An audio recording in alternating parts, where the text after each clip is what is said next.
Hello and welcome to my channel. My name is Ellen and today I am going to teach you a foolproof trick to have a perfect bow hold every time. So as a violin and viola teacher, I have taught many people how to hold their bow, and this is my favorite way. The first thing that we do is we start with what I call a bunny. So make sure you have your right hand. Violins are not handed. They don't change based on if you're right-handed or left-handed. Your bow will always be in your right hand. Make sure you have your right hand. You're going to take your thumb, and the very tip of your thumb is going to come onto your two fingers here, about where those first creases are. Your thumb is going to come just like this, just straight naturally, how your thumb would come. We don't want to be twisted or anything.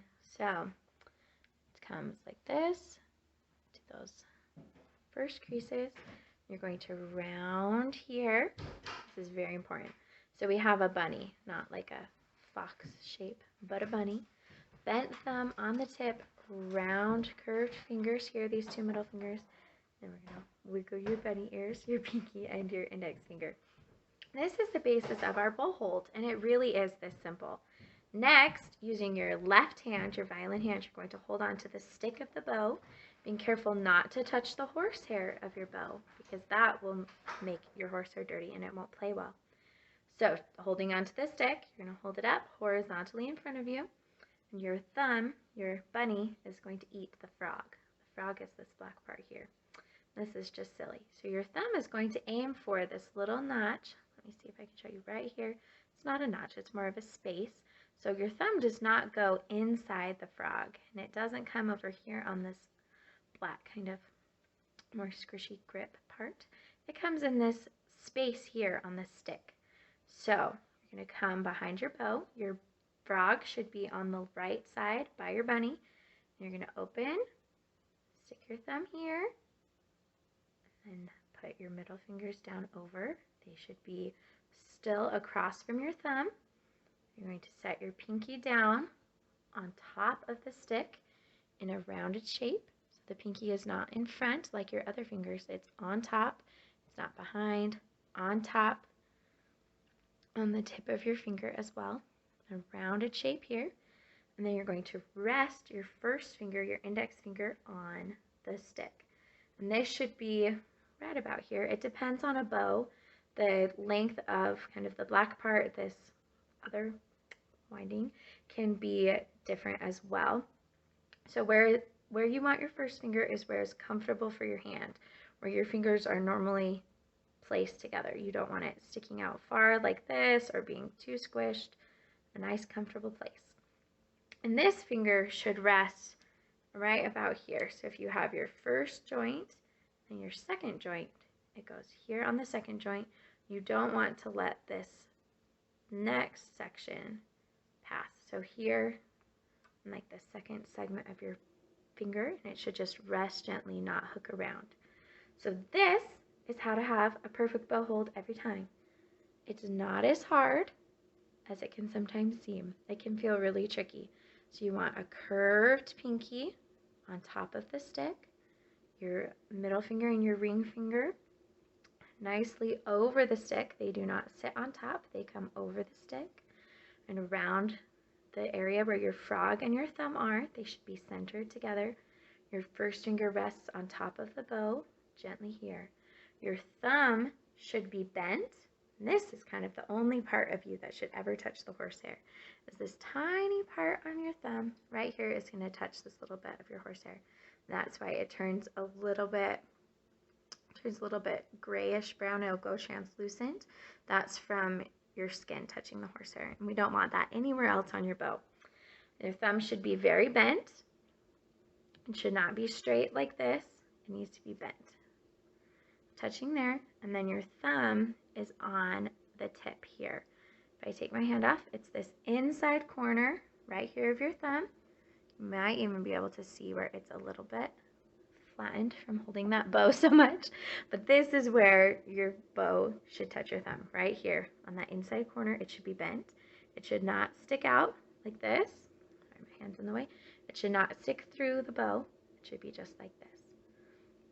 So we're going to do this one more time, And then I'll talk about a few different kind of troubleshooting things of what if you're not getting this bow hold well. So relax your right hand, always the right hand. Hold your bow with your left hand by the stick only. We're going to go horizontal. Make that beautiful bunny again. You're round. So we're already setting up that bent thumb. It's the most important part of your bow hold. You're going to open. You're going to come kind of under. Bring your thumb to that little space. Set your fingers. Round, curved pinky right on top. And put your first finger down. It really is that easy. As you practice, this will get more and more comfortable. The two most important things to check on your bow hold is that bent thumb on the tip. So bent and on the tip, not sticking through. And your curved pinky on top of the stick, like this. So it actually is just a teeny tiny hair towards your hand. It's not directly on top, but directly on top is better than here or here. Beautiful. Congratulations, you know how to hold your bow. All right, the most common cause of trouble that I see with people's bow holds is having long fingernails. Now you can't play the violin well with long fingernails because you can't hold the bow well, and you also can't put your fingers on the string well. So as much as you love your fingernails, you have to trim them. They should be pretty short. It depends on your body as well, but you don't want any fingernail passing the tip of your finger, especially the tip of your finger when you push it down a little bit. So personally, I cut it off. There's really no white part, but you don't want it to be too short so it hurts. So find the spot that works for you. When my fingernails are too long, I can't hold my bow. My pinky will not stay in the right shape. It slides off. My thumb doesn't work very well as well. So short fingernails are a must for a beautiful bow hold. Other things that are huge are thumbs slipping through, thumbs not being bent. You see, so here is my bent thumb, and when I straighten my thumb, none of my other fingers can really do their jobs. They're kind of holding my bow really far out of my hand. You want your bow to be inside your hand. That will help you control your bow, control your sound, have better tone, all the things we want. So you want your bow to really sit in your hand. You want a nice curved shape in your fingers. You need this space here. So if your thumb is straight, you can see there's no space. It should be a nice round space here, bent thumb. Other things that I see most commonly are first fingers sticking out like crazy, hooking around.